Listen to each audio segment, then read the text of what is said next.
Falar mais sobre esse assunto com a nossa analista Isabel Mega, lá em Brasília. Isabel, esse olhar para 2026, o quanto que a prisão de Bolsonaro está mexendo com esse jogo eleitoral. A Luciana Amaral traz já uma análise com relação ao fortalecimento da figura de Michele Bolsonaro depois dessa crise. Mas o que está por trás desses desentendimentos públicos, Isabel?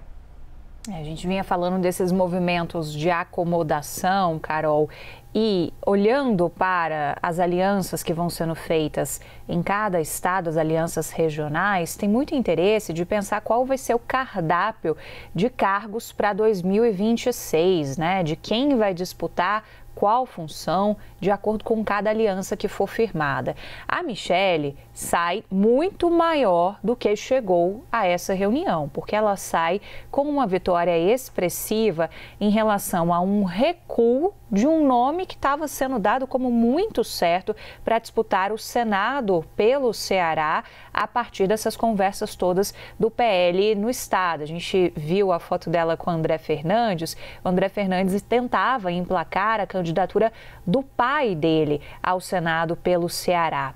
E com isso, a Michele, que tinha uma preferência por uma aliada dela, que é inclusive uma figura de liderança dentro do PL Mulher, que é a Priscila Costa, essa aliada tinha ficado para trás. E aí, isso é parte substancial desse descontentamento da Michele, que veio na forma daquele discurso do domingo, mirando muito Ciro Gomes, mas que tem por trás outras alianças. Nas conversas, eles tinham definido que uma vaga iria para o grupo de Tasso Gereissati e Ciro Gomes. Ciro Gomes, que sai do PDT, vai para o PSDB, que é o partido de Tasso Gereissati, que é um político de muita influência, foi senador da República, então apita muito na política do Ceará. A outra vaga ficaria para o PL.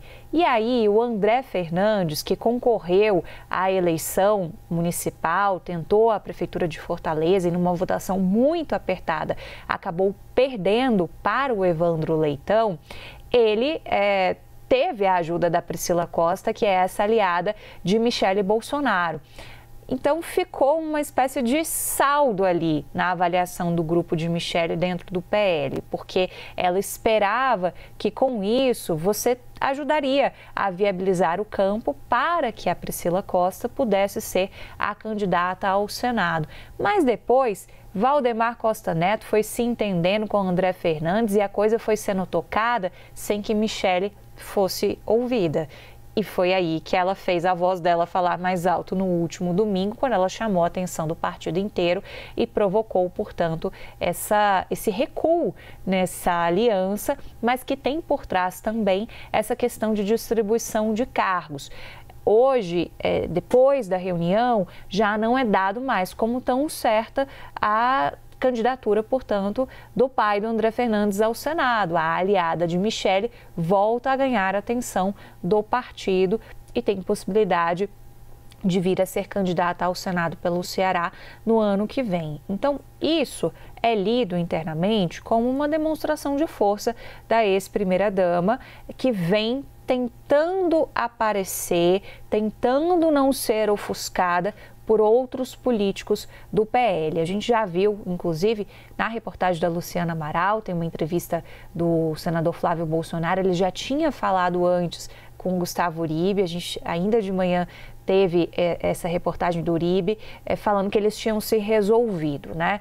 Então, eles estão tentando entender esse momento de acomodação também, depois da prisão do ex-presidente Jair Bolsonaro, porque, querendo ou não, você não tem mais Bolsonaro presente 100% do tempo tocando essas conversas políticas. Bolsonaro está na superintendência da Polícia Federal, está recebendo Michele, os filhos, mas o tempo está bem mais curto para ele tocar isso.